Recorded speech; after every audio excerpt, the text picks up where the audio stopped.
This is the WOLFBOX MegaFlow 50 compressed air duster. I just wanted to share my experience with this in case anyone else is considering it. I've been using it for cleaning my keyboard, computer case, desk, car interior, and a few areas around the house.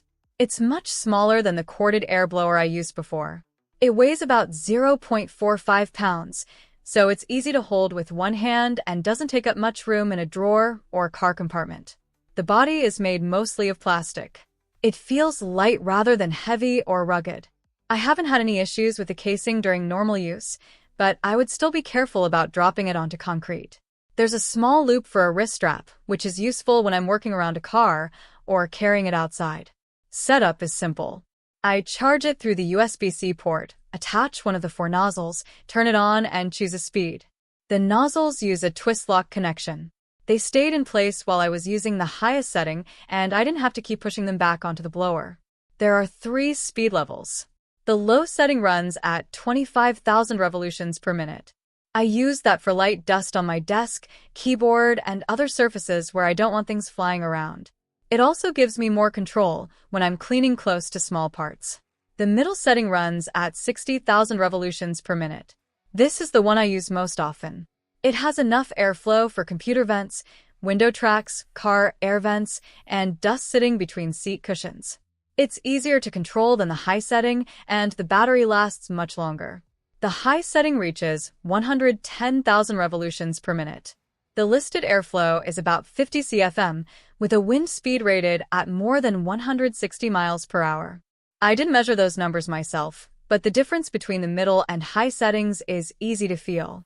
The high setting moves crumbs, sawdust, pet hair, and dust trapped inside narrow spaces. It's also loud, and the air can scatter debris across the room if I don't think about where I'm aiming. When I clean a computer, I shut it down and disconnect the power before using the duster. I also hold the fan blades in place instead of letting them spin freely. The long nozzle helps me reach between components without placing the body of the duster too close.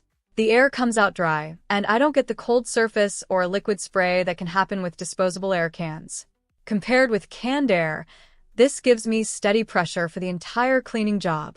A can usually gets cold and loses pressure after continuous use. This doesn't have that problem. I also don't need to keep buying replacement cans. The trade-off is that this unit needs to be charged, and the battery isn't removable. It has a 5,000 mAh battery. WOLFBOX lists up to 240 minutes on low, around 36 minutes on medium, and about 19 minutes on high. My use is usually a mix of short bursts, so I rarely run it continuously. For cleaning a keyboard, desk, and computer case, I can usually finish without worrying about the battery. If I keep it on the highest level for a larger cleanup, the battery drops much faster.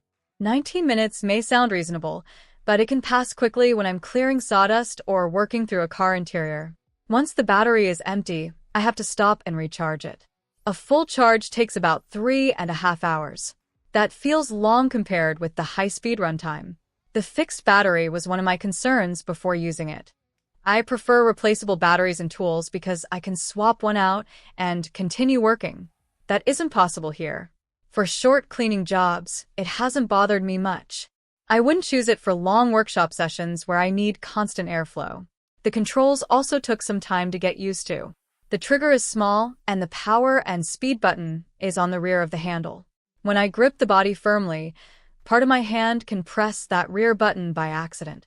I've changed the speed without meaning to a few times.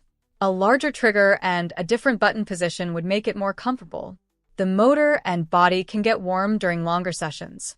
This is more noticeable when I use a narrow nozzle or the inflation attachment because the airflow has more resistance.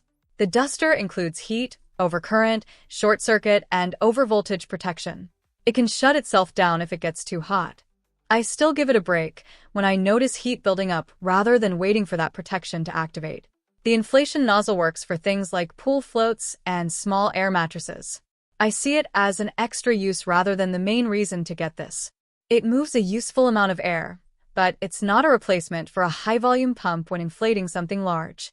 One detail I noticed over time is that the air intake doesn't have the kind of filter found on some larger corded dusters. I try not to use it where there's a thick cloud of fine dust, because the intake could pull that material through.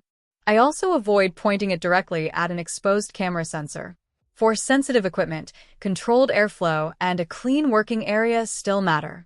The 3-minute standby shutdown is helpful when I set it down and forget that it's still on. It saves some battery without requiring much thought. I also like that I can keep it near my desk instead of getting a larger corded blower out for every small job.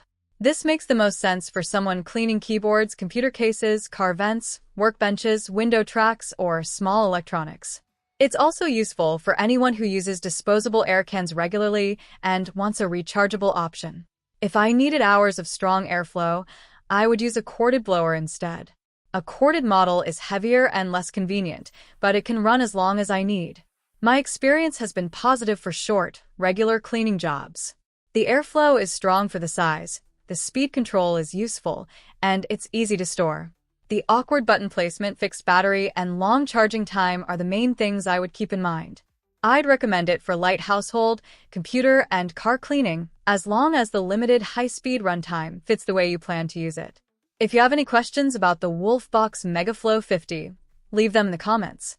Subscribe to the channel if you'd like to see more practical product reviews. Thank you for watching.